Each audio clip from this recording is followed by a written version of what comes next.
It's a beautiful day, my beginning will be as bright as the sun. Come, won't you come along? Halo semuanya, welcome back to my YouTube channel. Kembali lagi di channel Umi Raisa. Di video kali ini aku mau sharing ke teman-teman bagaimana sih ngatur duit untuk pemula. Lah, kok duit diatur-atur sih? Nah, iya dong, harus. Jangan sampai kebalik, kita yang diatur sama duit. Tapi bagaimana kita yang harus ngatur duit? Dan gak usah lama-lama, keep on watching. Jadi, tips-tips ini berdasarkan pendapat dan sedikit pengalaman dari aku aja ya, teman-teman. Tips ngatur duit yang pertama adalah 1. Jangan nyontek budgeting orang. Kenapa sih kok jangan nyontek? Karena ini terjadi di diri aku sendiri loh, teman-teman. Dulu awal-awal aku budgeting, biasanya aku tuh semangat banget gitu kan, ngikutin budgeting si A, ngikutin budgeting si B, si C. Tapi aku bukan lihat cara mereka budgeting, melainkan aku itu nyontek, jiplak gitu loh, teman-teman. Nyontek dalam artian kayak aku ngikutin budget mereka, aku ngikutin angka mereka, dan itu yang salah. Dan aku ingetin ini dulu di awal. Kenapa? Karena banyak orang yang suka nyontek. Jadi sebenarnya budgeting personal orang itu berbeda-beda ya, teman-teman. Dan kesalahan aku adalah misal dia nabung 50%, lalu living budgetnya 30%, playing sosialnya 20%. Dan wala akhirnya aku gagal karena tempat, kondisi, dan gaya hidup kita itu kan berbeda ya, teman-teman. So, kenapa sih berbeda? Kalau dia bisa nabung 50% dari penghasilannya, itu berarti pendapatan dia udah lebih besar dari kita dong ya. Dan yang perlu kita garis bawahi adalah apa aja yang boleh dicontek sih. Nah, yang boleh dicontek adalah metodenya, tips and triknya, motivasinya, semangatnya, goalsnya itu bisa dicontek. Tapi kalau angka atau nominalnya, alokasi atau pos-posnya itu jangan dijiplak persis semua. Karena setiap orang itu beda, bahkan goals orang juga beda-beda.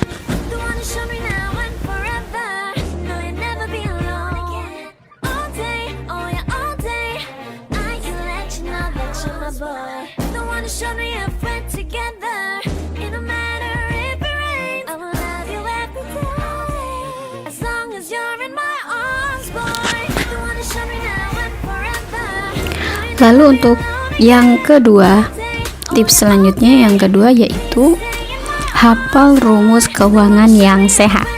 Yuk mari kita ambil pulpen, dan rumusnya adalah pengeluaran harus lebih kecil dari pemasukan.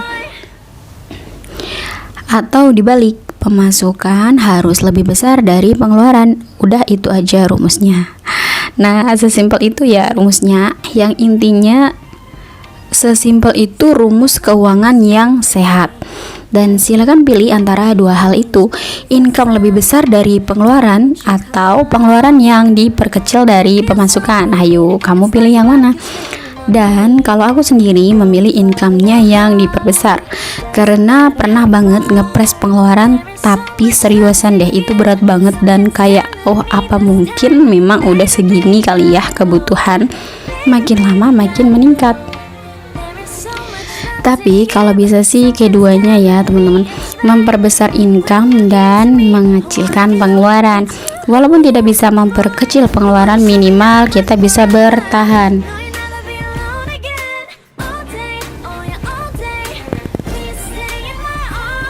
Walaupun tidak bisa memperkecil pengeluaran, minimal kita bisa bertahan atau stuck di angka sesuai kebutuhan kita pada saat itu.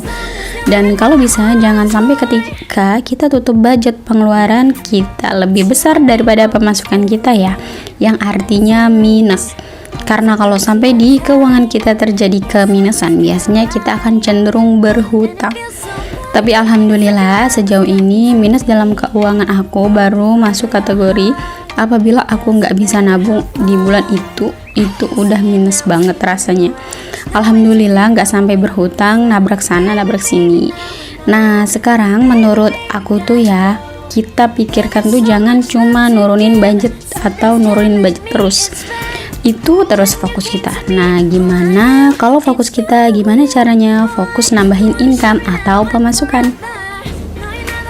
Gimana cara kita agar dapat pemasukan yang lain? Makanya untuk orang-orang yang baru mulai bekerja, generasi muda milenial, aku saranin jangan langsung diinvestasikan ke perusahaan atau saham dulu ya, tapi investasiin ke diri kita sendiri dulu. Investasi leher ke atas. Artinya apa? Artinya kita kembangin dulu harga kita, skill kita, potensi keterampilan kita.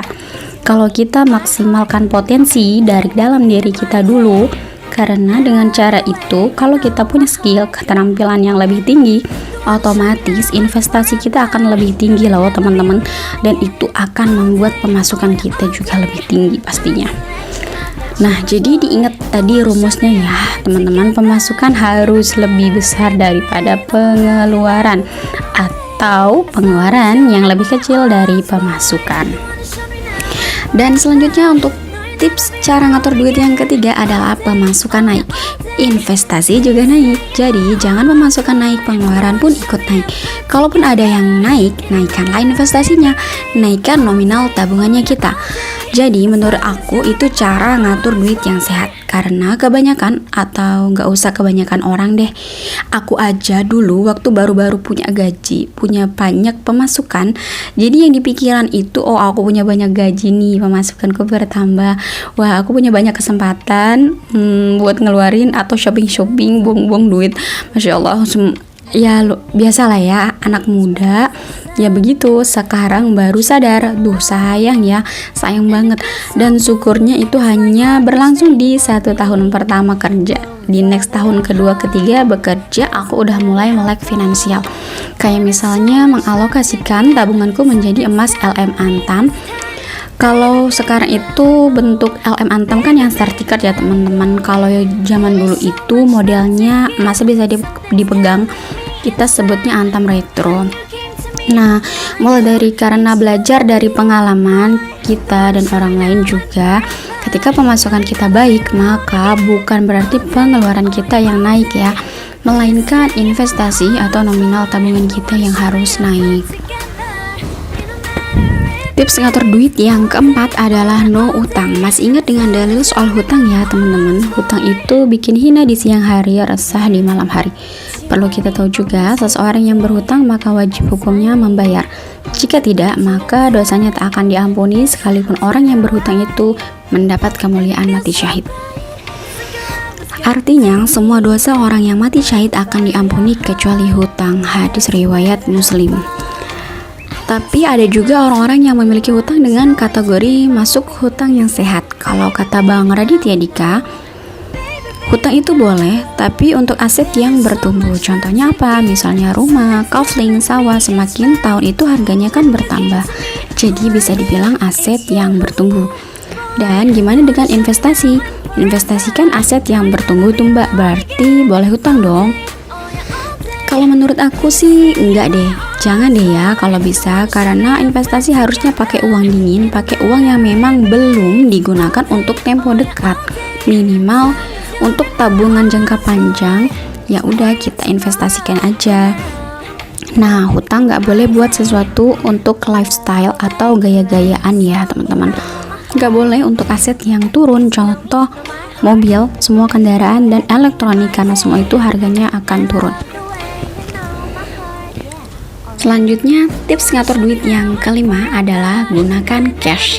Biasakan pakai cash karena ada penelitian yang bilang ketika berbelanja mengeluarkan cash, kita punya rasa sakit yang beda daripada kita berbelanja dengan debit atau tinggal gesek-gesek ATM loh teman-teman.